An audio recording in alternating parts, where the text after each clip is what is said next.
छात्रों, सुप्रभात। आपका प्रथम पेपर है शिक्षा के दार्शनिक परिप्रेक्ष्य। इसके संदर्भ में मैं आपको शिक्षा क्या है, शिक्षा का अर्थ और शिक्षा के संदर्भ में बहुत सारी बातें बता चुका हूँ। इसी में कुछ शिक्षा के बारे में जो हमारे शिक्षाविद हुए हैं, दार्शनिक हुए हैं, उन्होंने बहुत सारे विचार अपने शिक्षा के बारे में कहे, जो शिक्षा की परिभाषाएं कहलाते हैं। ठीक है, तो इसी को लेके देखिए एक प्रश्न बन सकता है हमारा, और आता भी है परीक्षाओं में, कि शिक्षा को परिभाषित कीजिए। बहुत इंपॉर्टेंट प्रश्न है ये और बहुत आता है। अच्छा, इसमें और भी चीजें जुड़ सकती हैं, जैसे शिक्षा का अर्थ बताते हुए परिभाषित कीजिए, शिक्षा को परिभाषित कीजिए, या शिक्षा को आप अपने शब्दों में प्रकट कीजिए, लिखिए। शिक्षा से आप क्या समझते हैं, लिखिए। ये सारे प्रश्न लगभग इसी से रिलेटेड हैं। ठीक है, तो एक प्रश्न ये हमारा बना कि शिक्षा को परिभाषित कीजिए। ठीक है, तो परिभाषाएं जो है आप अपने स्वयं के शब्दों में भी लिख सकते हैं, अपने टीचर्स के अकॉर्डिंग भी लिख सकते हैं, और जो हमारे शिक्षाविदों ने या हमारी धार्मिक पुस्तकों में लिखा है शिक्षा के बारे में, वह भी लिख सकते हैं। ठीक है, तो पहली बात ये समझिए कि परिभाषा होती क्या है। परिभाषा वह चुने हुए शब्द हैं उस कथन के बारे में जिसे समझाने के लिए व्यक्ति के स्वयं के द्वारा प्रकट किया जाता है या कहा जाता है, किसी को बांधने के लिए, कम शब्दों में उसको प्रकट करने के लिए। तो वह एक प्रकार से होता है परिभाषित करना। ठीक है, तो परिभाषित किए गए कथन को ही परिभाषा कहा जाता है। ठीक है, इतना आप समझ गए। आगे देखिए, कुछ परिभाषाएं मैं आपको बोल के बता दूंगा और कुछ परिभाषाएं यहां मैं बोर्ड पे लिख दूंगा। जैसे उपनिषद में लिखा हुआ है, शिक्षा वह है जिसका प्रमुख साध्य मुक्ति है। शिक्षा, देखिए, वह है जिसका प्रमुख साध्य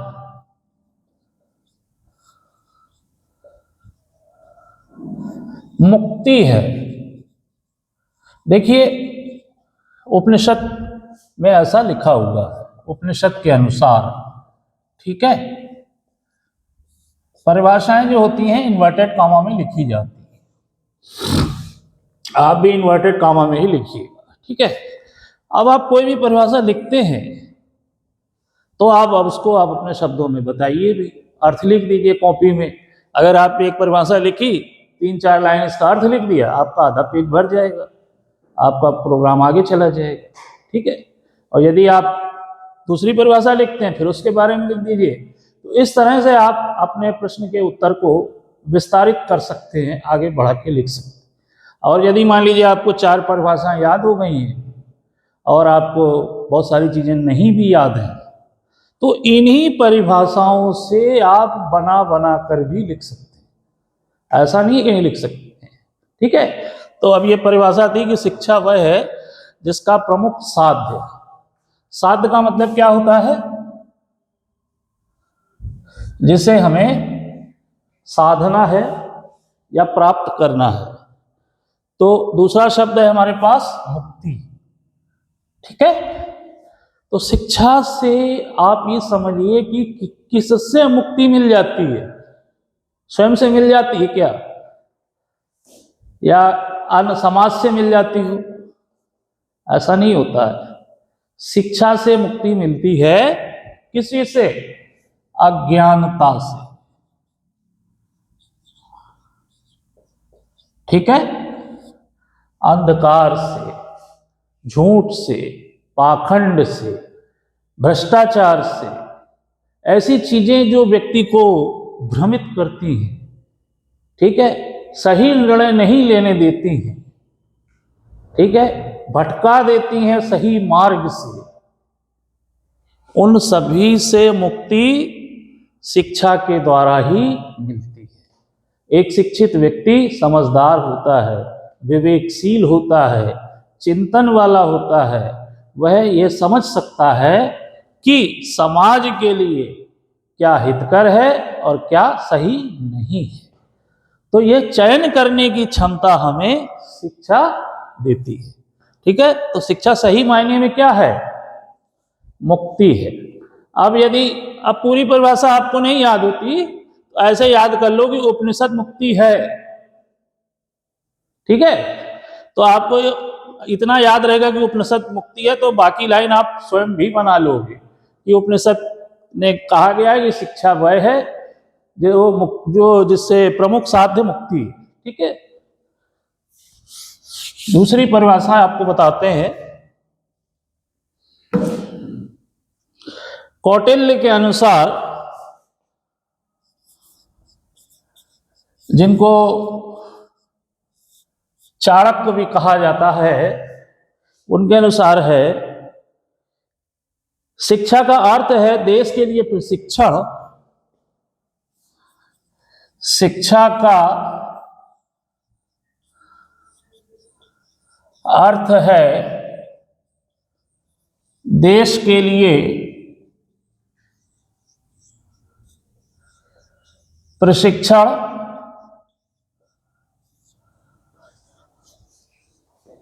तथा राष्ट्र के लिए प्रेम तथा राष्ट्र के लिए प्रेम। ठीक है, तो ये कौटिल्य की परिभाषा है, जिसमें क्या पता चलता है? तो शिक्षा जो है वह देश के लिए एक प्रशिक्षण है। ठीक है, और राष्ट्र के लिए प्रेम है। अर्थात शिक्षा योग्य नागरिकों का निर्माण करती है, जो देश के लिए, राष्ट्र के लिए, समाज के लिए, सभी के लिए उपयोगी होते हैं। ठीक है, बात समझ में आ गई आपके? अगली परिभाषा देखिए। शंकराचार्य के अनुसार, शंकराचार्य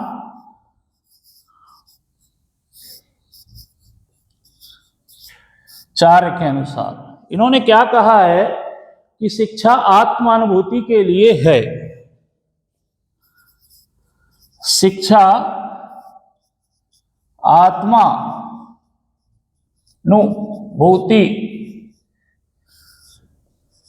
के लिए है।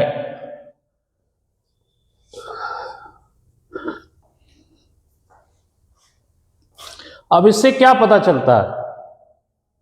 यहां पर एक शब्द है आत्मानुभूति, अर्थात अपनी आत्मा की अनुभूति। अब अपनी आत्मा की अनुभूति क्या होती है? अपनी आत्मा की आवाज। ठीक है, जब भी हम किसी कार्य को करते हैं तो आत्मा जो है हमारी, हमारा जो मन है, हृदय है, वह हमसे कहता है कि इस काम को करो या ना करो। ठीक है, अब यदि वहां पर विवेक, जो आपकी ये बुद्धि है, अर्थात सोचने और समझने की शक्ति, पावर जो ईश्वर प्रदत्त है, वह आपको सही निर्णय लेने में मदद करती है, तो आप अपनी आत्मानुभूति, अपनी आत्मा की आवाज को सुनेंगे। और यदि इस दुनिया में हर व्यक्ति अपनी आत्मा की आवाज को सुनने लग जाए तो बहुत सारा पाप, अत्याचार, भ्रष्टाचार समाज से समाप्त हो सकता है। कहीं ना कहीं हम अपनी आत्मा को मार देते हैं और उसकी आवाज को नहीं सुनते हैं, जिसके कारण समाज के अंदर गलत कार्य होते हैं। ठीक है, तो शिक्षा जो है हमें सही आत्मा की आवाज उठने के लिए प्रेरित करती है। शिक्षा से ही हमारे अंदर सही आवाज, सही विचार, सही सोच उत्पन्न होती है कि हमें क्या करना चाहिए। अब शंकराचार्य जी जो थे, आप इनको समझ लीजिए कि इनको ज्ञान प्राप्त हो गया था, तो इनको आत्मानुभूति हो गई थी। तो आप इसको ऐसा याद कर सकते हैं कि शंकराचार्य जी को आत्मानुभूति हुई थी या थी। तो इसलिए शिक्षा की परिभाषा क्या है कि शिक्षा आत्मानुभूति के लिए है। तो शंकराचार्य से आत्मानुभूति को जोड़कर आप इस परिभाषा को सरलता से याद कर सकते। ठीक है। इसके बाद एक विवेकानंद की परिभाषा है, शिक्षा मानव में निहित, शिक्षा मानव में निहित दैवीय पूर्णता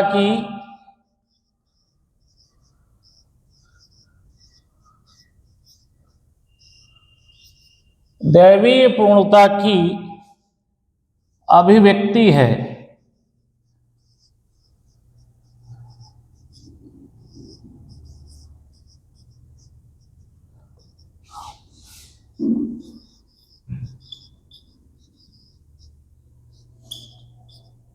विवेकानंद जी, ठीक है।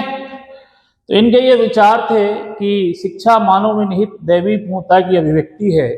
तो इसमें आप परिभाषा में देखिए दो चीजें हैं, एक है दैवीय पूर्णता, ठीक है, जो कहाँ निहित है, मानव में निहित है, और उसकी क्या है, अभिव्यक्ति। तो दैवीय पूर्णता क्या है?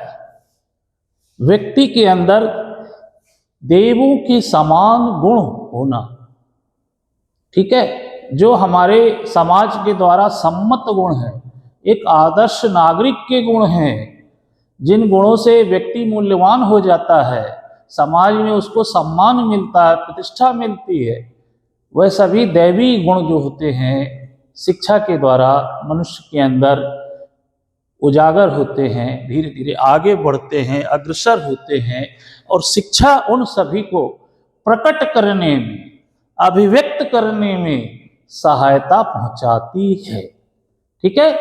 तो ऐसा नहीं है कि बुरे मनुष्य में अच्छाइयाँ नहीं होती, बुरे मनुष्य के अंदर भी अच्छाइयाँ होती, बशर्ते वह उनको निकाल नहीं पाता है, उपयोग नहीं कर पाता है।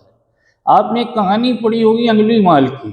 अंगुलीमाल एक बहुत बड़ा डाकू था, जो भी उसको मिलता था उसका अंगूठा काट लेता था, ठीक है, लेकिन फिर भी उसके अंदर अच्छाई थी, जिसको महात्मा बुद्ध ने उनके अंदर से निकाला, ठीक है, उनको ज्ञान दिया। तो क्या हुआ, एक दैवी पूर्णता की अभिव्यक्ति हुई, ठीक है, और वह भी एक गलत जीवन से मुक्त होकर वह महात्मा बुद्ध के साथ एक अच्छा जीवन व्यतीत करने लगा।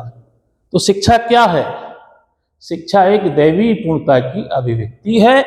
विवेकानंद जी के ऊपर दैवी पूर्णता थी, वह एक आदर्श व्यक्ति थे, ठीक है, उन्होंने पूरे विश्व में नाम कमाया है।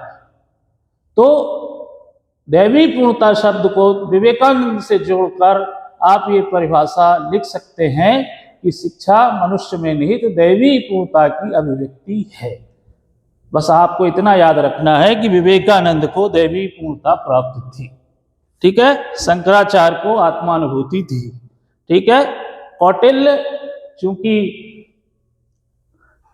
राज्य की बात की है उसने, तो देश प्रेम और राष्ट्र प्रेम की बात की यदि परिभाषा लिखनी है तो चाणक्य या कौटिल्य के बारे में लिखते, ठीक है। आगे और भी परिभाषाएं हैं। एक परिभाषा और लिख देते हैं आपके लिए, शिक्षा स्वस्थ शरीर में स्वस्थ मस्तिष्क का निर्माण है। शिक्षा स्वस्थ शरीर में स्वस्थ मस्तिष्क का निर्माण है। बहुत छोटी सी सरल परिभाषा है ये, और इसको आप सहजता से याद रख सकते हैं, और ये परिभाषा हमको दी थी अरस्तु ने, ठीक है। शिक्षा स्वस्थ शरीर में स्वस्थ मस्तिष्क का निर्माण है।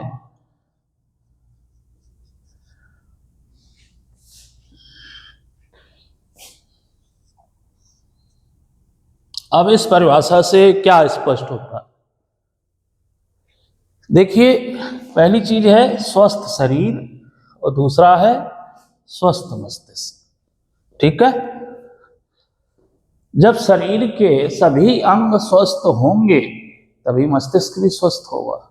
ठीक है, जब पूरा शरीर स्वस्थ होगा तभी हम शिक्षा को सरलता से ग्रहण कर पाएंगे, अन्यथा नहीं कर पाएंगे।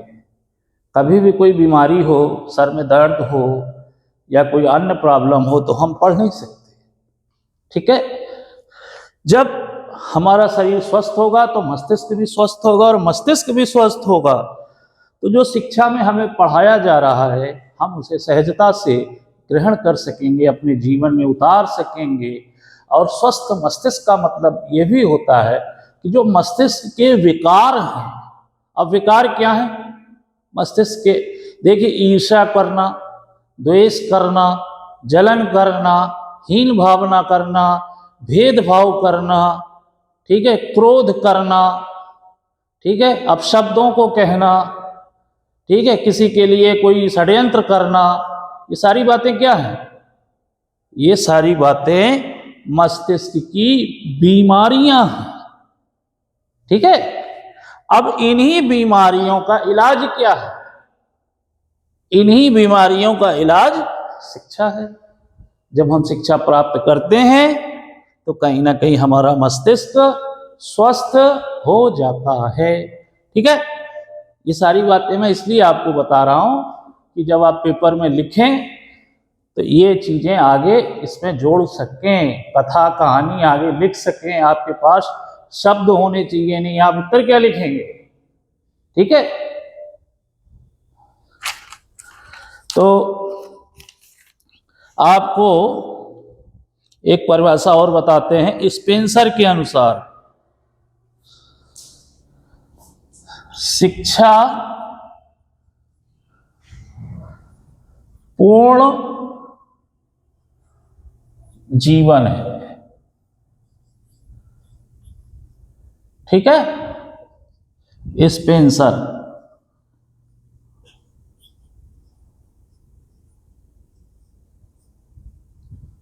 अब यहां पर एक शब्द है पूर्ण जीवन। पूर्ण जीवन क्या होता है? मतलब जीवन पूर्ण हो गया, मृत्यु हो जानी चाहिए, ऐसा नहीं है कि जीवन पूर्ण हो गया। पूर्ण जीवन का मतलब होता है कि आप एक आदर्श मानव बन जाएं, आपका हर कार्य, हर आदत, स्वभाव, विचार अनुकरणीय हो, लोग उससे प्रेरणा लें, अपने जीवन के अंदर परिवर्तन लाएं, आपको अपना आदर्श समझें, अपना गुरु समझें। ठीक है, आपसे प्रभावित हों। ये सारी होती है पूर्ण जीवन। जैसे विवेकानंद जो थे एक पूर्ण मनुष्य थे। ठीक है, हम आज भी उनसे प्रेरित होते हैं, उनके चित्र लगाए जाते हैं, उनकी बातें, उनके जो उन्होंने रचना करी हैं वो सब पढ़ा जाता है, उनके विचारों से हम प्रभावित होते हैं। ठीक है, ये सब कहाँ से आया? वैसे तो ये सभी एक दैवी कृपा है जो किसी किसी पर ही होती है, हर किसी पर नहीं होती है, लेकिन शिक्षा इसमें सहायक होती है। शिक्षा व्यक्ति को पूर्ण मानव बनाती है, पूर्ण जीवन देती है। ठीक है, तो ये बहुत छोटी सरल परिभाषा है, इसको आप याद कर सकते हैं। सरल, स्पेंसर ने कहा था पूर्ण जीवन। ठीक है, स्पेंसर हो गया। आज काट लिया।